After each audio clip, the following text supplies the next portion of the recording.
Thank you so much for the introduction, and thank you everyone for sticking through to the end. I know this isn't the best time for a long panel. It's right before the break. Everybody's about to have their coffee, but I hope you stick with us because this is going to be an interesting one. And I hope everybody's comfy here as well on the couch. So let's get straight into it. Maybe to set the tone a little bit, because we're going to be talking a lot about solar and the future of solar.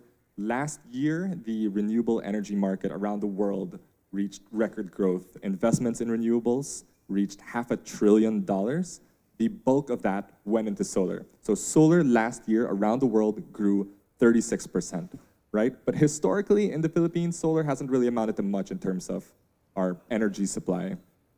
So maybe a question to the panel, and maybe to anybody here, you can feel free to take this.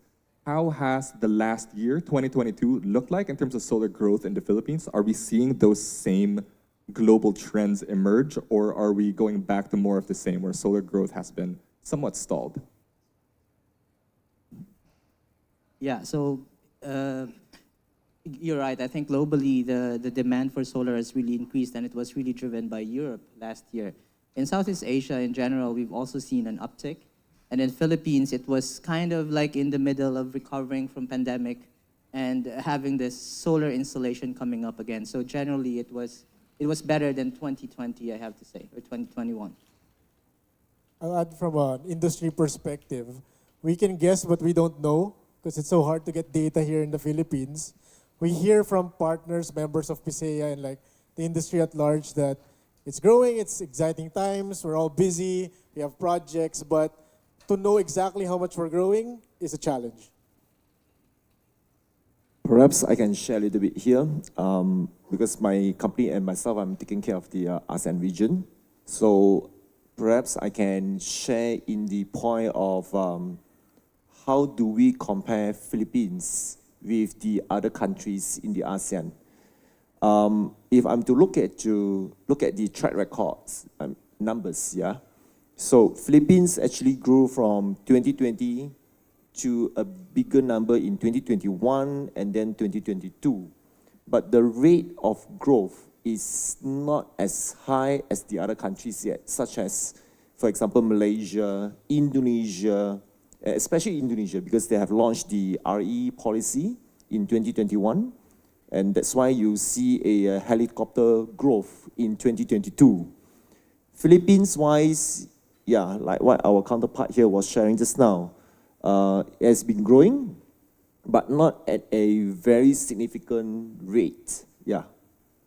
Gino, you wanted to chime in? Yeah, for us, it's actually a different scenario. We're Solariva, we're focusing more on residential solar rooftops. So the approach is very much different. We actually just started last year, and then we're based in Batangas. So we did not start in Manila. So the pain points of people in Batangas is really about the high rate of electricity in the province compared to that in Manila or in Meralco. So the main challenge for us is not just, there are actually lots of supplies already. We have lots of several suppliers from Manila going to Batangas as well. But then the main challenge for us is basically the education of our market. You know, the principles of Solariva in general is for us, for the Philippines to fully embrace solar energy, is that we should top the mass market.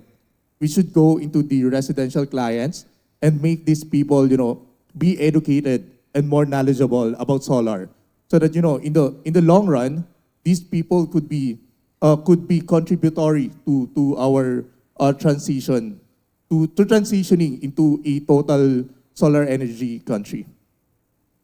Yeah, right. So jumping off what you said, we'll get into the residential, we'll move a bit downstream, but for a while, let's take a step back and focus a little bit on sort of the upstream bottlenecks.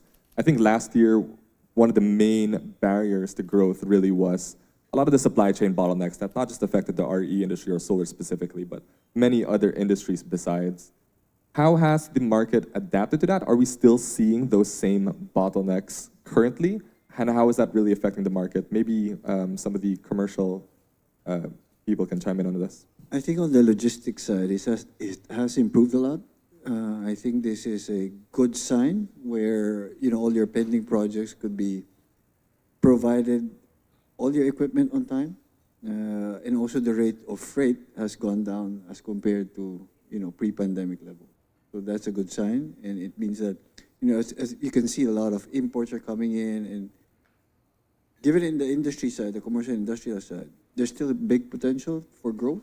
And this is still a good market for us, which we are concentrating in, and we would like to focus on, growing further, moving forward. Yeah, maybe John, do you want to chime in on this, on the supply chain side of things? Yeah, when I look at the supply chain, it has improved a lot. You are right, and the cost of supply chain is going down. But on the other hand, lately there is this trend of materials going up. Typically copper. Yeah. They are due to many reasons. Perhaps this is also because of the surge in the European countries' demand.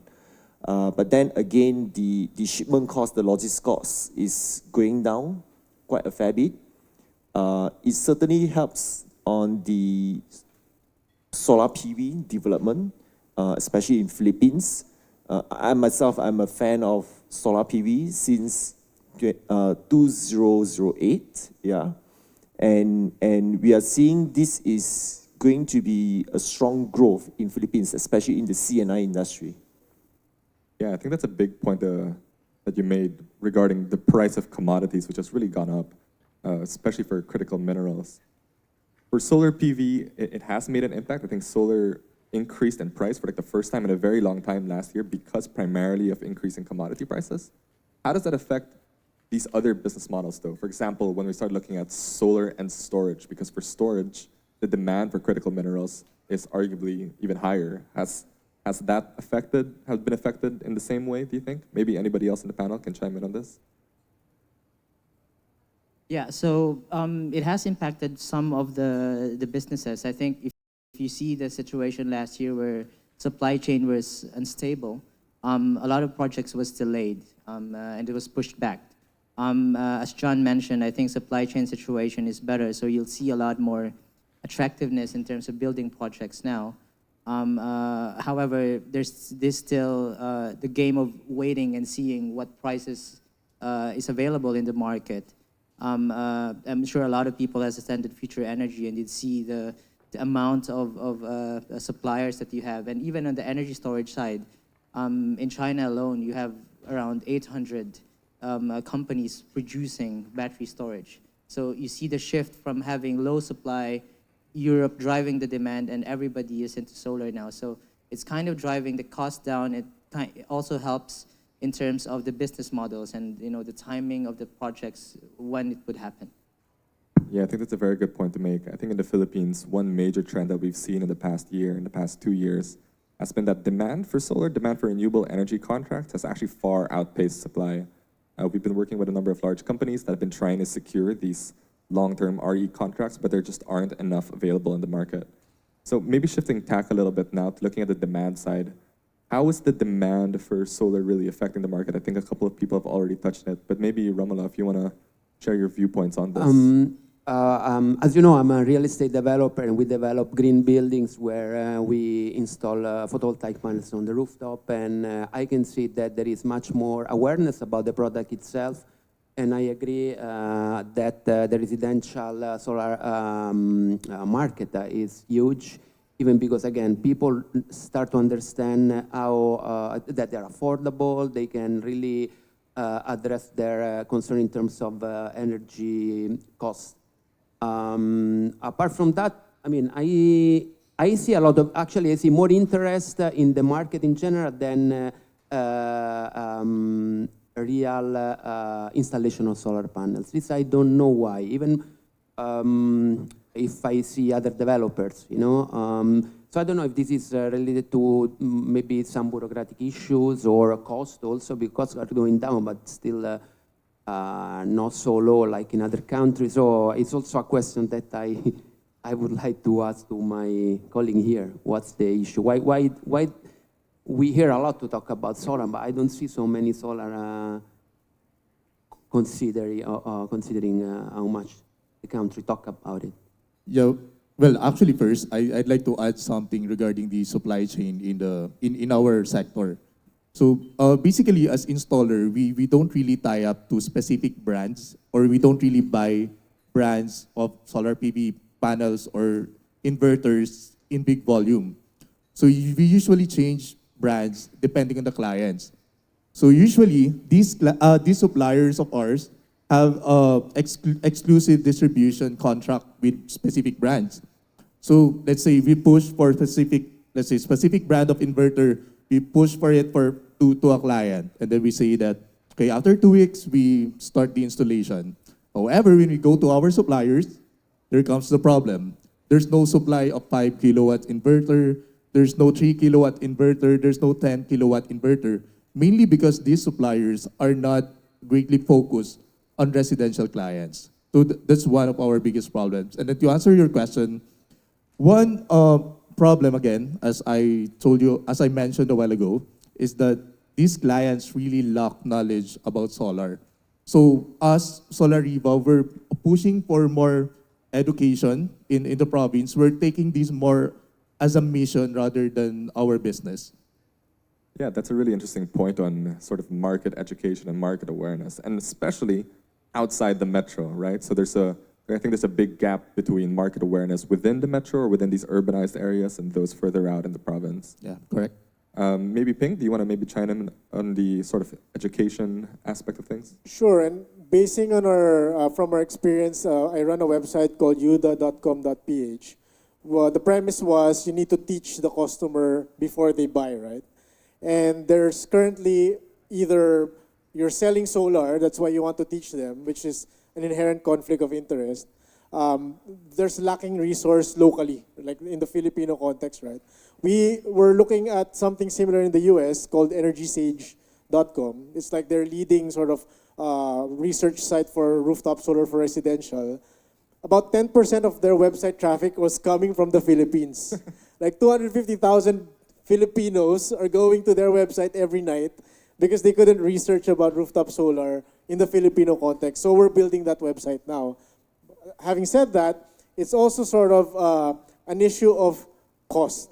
Because even if we teach the consumer to be a bit more educated, if you're still fragmented as a supplier, where you're not able to get that economies of scale in procurement, it's still, the compellingness of the package is still, I guess, hindered, right? So there's going to be a conversation, and we opened it up yesterday at the Future ND show, of industry-level standards, or like promoting even a certification to like weed out, let's say, less credible or less capable installers, so that we, build consumer trust, whether it's CNI and residential. Yeah, Junrhey, did you want to chime in? Yeah, I'd like to add to that, because we face the same problem. I think the good thing is that the industry is growing. There's a lot of interest in terms of solar, but you see a lot of DIYs in the market as well, which is for us very dangerous, because that could destroy the entire industry, where bad words pertaining to solar happens. So I agree with Ping and Gino about educating the market. We're in a very early stage, and we're not very structured as a solar industry. What was mentioned about data gathering, we really don't know how many residential installers do we have, how many megawatts of residential installation do we have. It's because we are so fragmented, and there's so many suppliers as well selling specific brands. From my opinion, we're going through a transition stage wherein, if everybody remembers computers in the past, you have to buy equipments. You have to buy 6 equipments and put it together. And I think we're in a stage where we're kind of consolidating all those and offering a solution that would work for everybody. And that would kind of lessen the mistakes on installation. And I think that's where local partners, local supply also make a big difference to further boost the growth in terms of renewable energy in the market. Yeah, go ahead, John. Perhaps I'd like to share something here. I totally agree with Ping and Junrhey just now. You see, I myself went through this stage, this cycle. I remember a long time ago when Malaysia, they have launched the RE policy, and then they went into feed-in tariff phase 1, phase 2, and subsequently with the net energy metering, Celco, etc., etc. So everyone rushed into solar PV, and there was no policy. It was not regulated, all right? and the technical, so-called the competency level is not there as well. And many fire case happen, many systems fail, things like this. And eventually, we, the stakeholders, we came in and try to educate the industry by, we go into the solar association, we talk to the industry's players as association, NGO, non-P&L organization. More than that, we also talk to the government that policy must be in place, number one. Number two, technical know-how must be in place, and it has to be certified. It's not like you and I, we say, yeah, this is the way we do, and then, the three of us, we say, yes, that's the way we do. But it has to be governed by certain policy and technical trainings.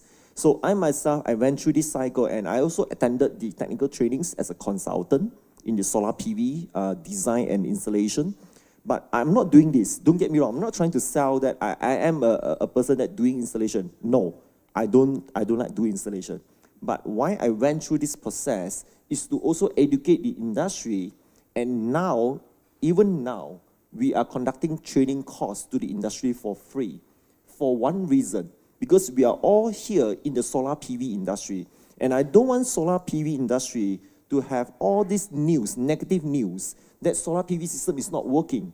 And at the end of the day, if somehow, someday, my friends, anyone, ask me, John, what are you doing for a living? And when I say I'm doing solar PV, people is like, oh, this is not working. You get what I mean? So I guess this is everybody's responsibility to educate the industry. And we like to work with the local government, the training centers, so that we can come in as the industry players to contribute our know-how, our efforts, and bring in also the specialists from overseas to educate the industry what to do in the right way.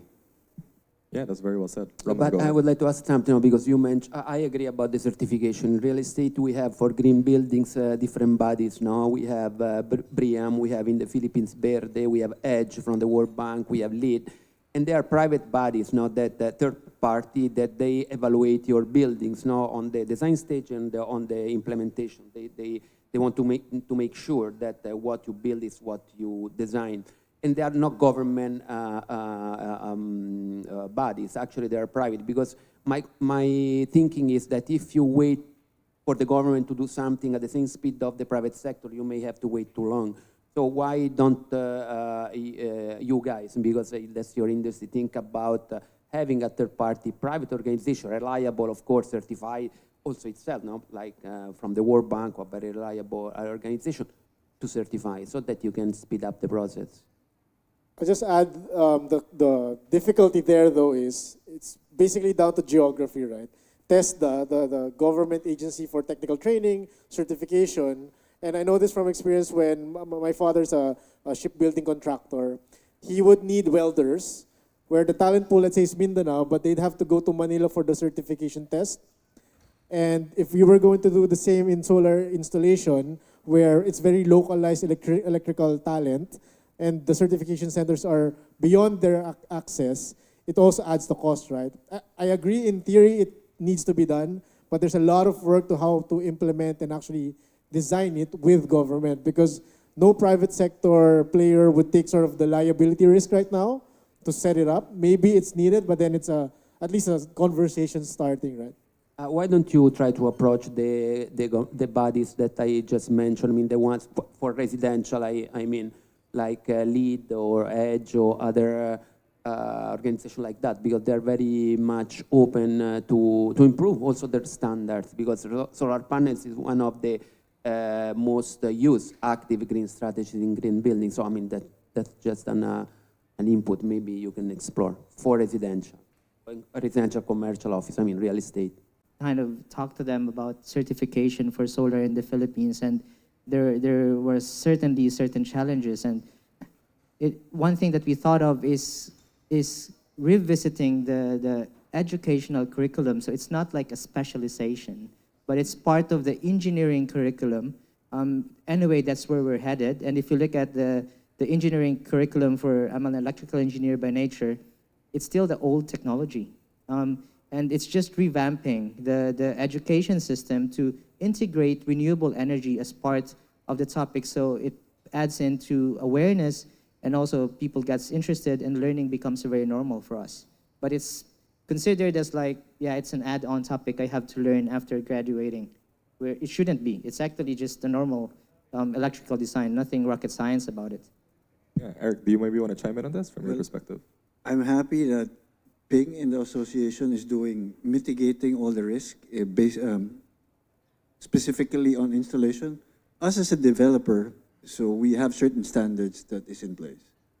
So we weed out definitely those that will bid in our projects, only that are capable, really finishing maybe 500 to about a megawatt project, that we're certain once we deploy our asset, it will work.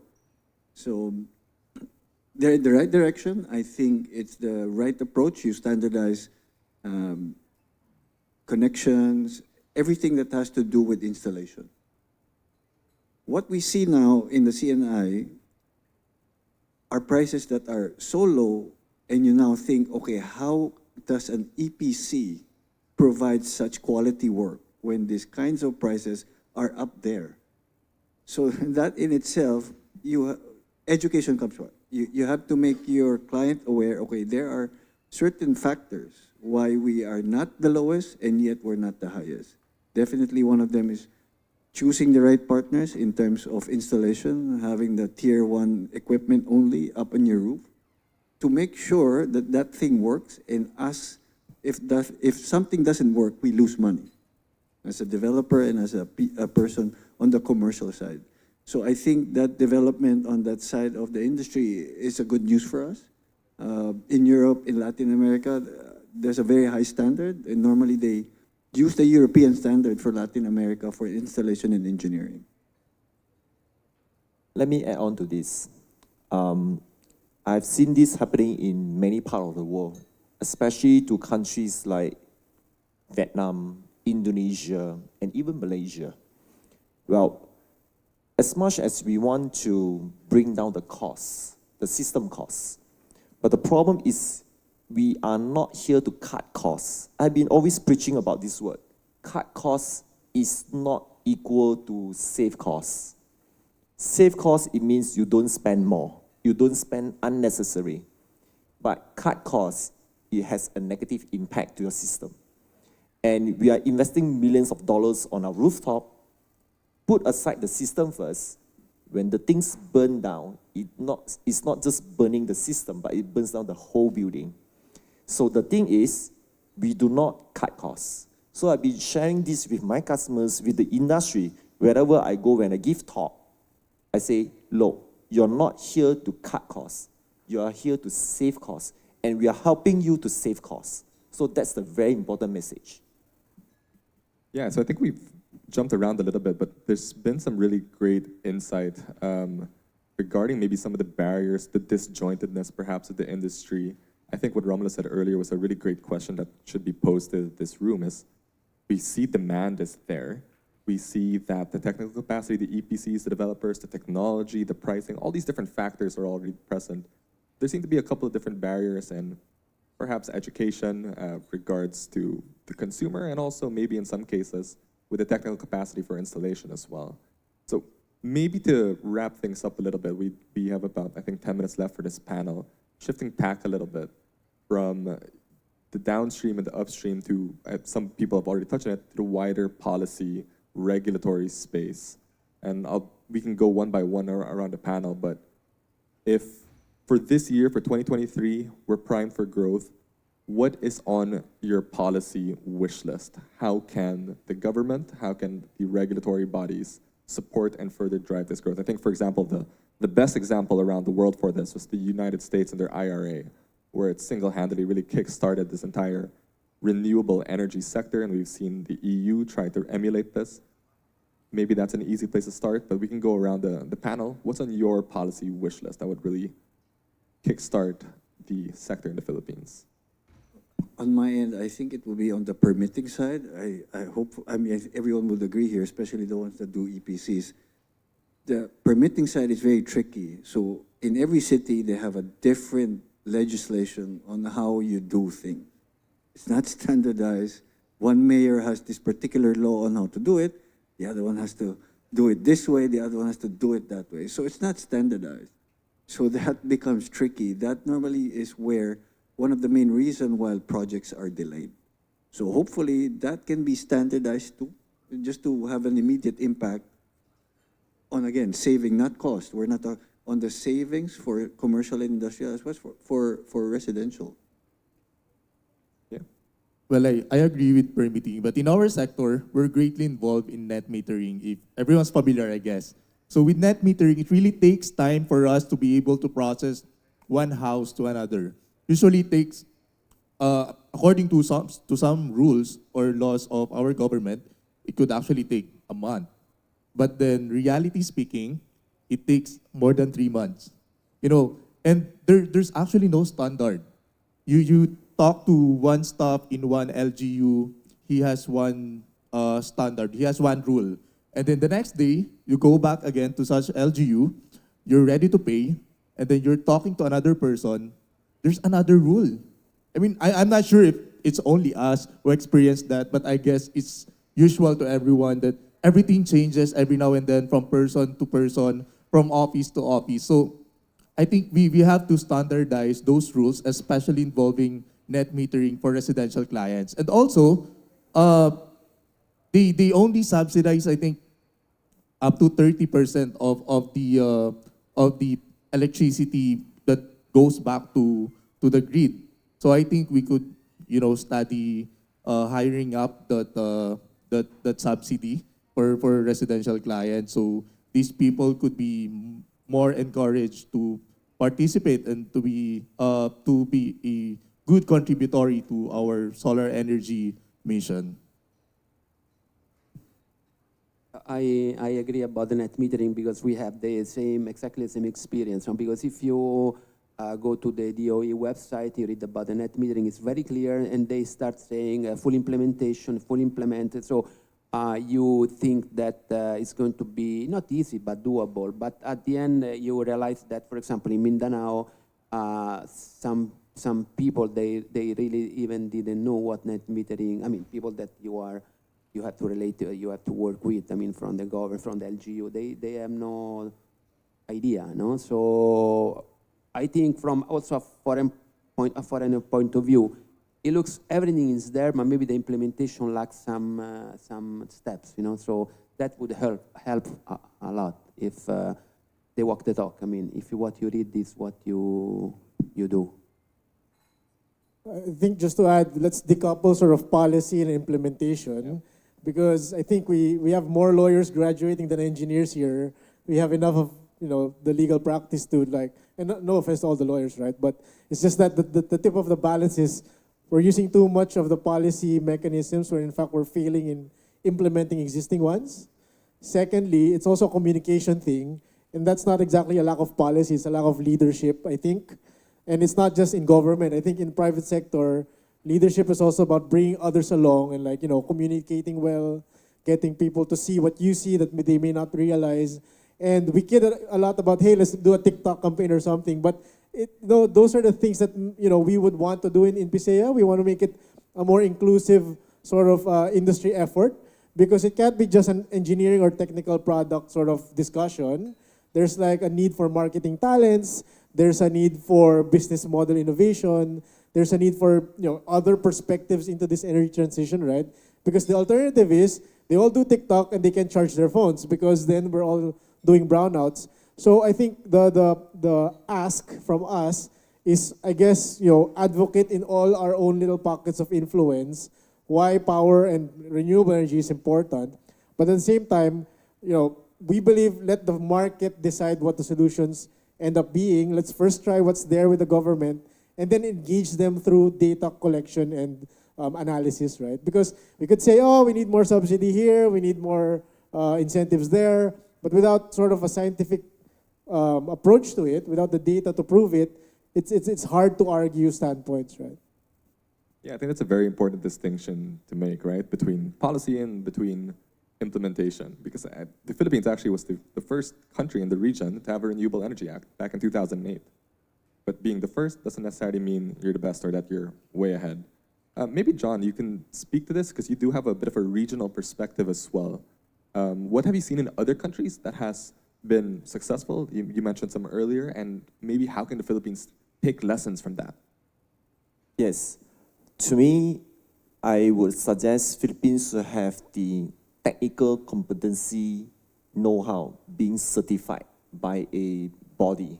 It can be from the government or it can be by the solar association. Let's say there is a solar association in Philippines. This is very important because we do not want to see when this thing is booming and everyone, Tom, Dick, and Harry, rush into the industry and do it on their way. We look at some of the other countries, not to mention the name of the countries, but you just look around the neighbor countries. There are so many fire incidents in the solar PV system happening. It is still happening until today. The main reason is they are trying to bring the cost down, so-called cut costs, for the sake of getting the business, but eventually this has brought disaster to the system and to the industry. And in long run, imagine if this is still happening, keep happening, people will lose their confidence level in the solar PV. People will run away from solar PV. Forget about solar PV then. And if this is happening, I quote you an example. In Malaysia, it happened to Malaysia for quite some years until the government stepped in and said that, look, it has to be a certified EPC company, then you can bid for the project. Not bidding yet, you are bidding for the project. You must produce this certification that your company has those engineers, certified engineers in solar PV, then you are eligible to bid for the project. Then this is going to help the industry to, in a way, to manage the quality of the systems.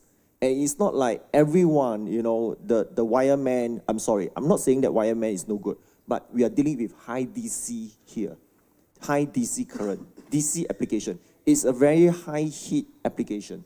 So this is something that I wish the Philippines government can look into that. And if the solar PV association in Philippines can step in also to play a part from the industry point of view.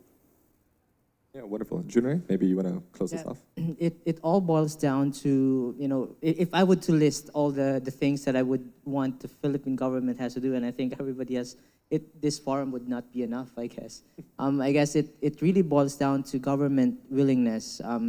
There's an obvious situation where we need energy, and renewable energy could address all these issues. And we are faced with many challenges from bureaucracy to certification. We know the issues. And I think it comes down to how willing the government is to address that, to support the industry, to further grow the industry we are in. And even, there's a lot of good models. Australia, you know, it's a residential market. Thailand, for example, a CNI market.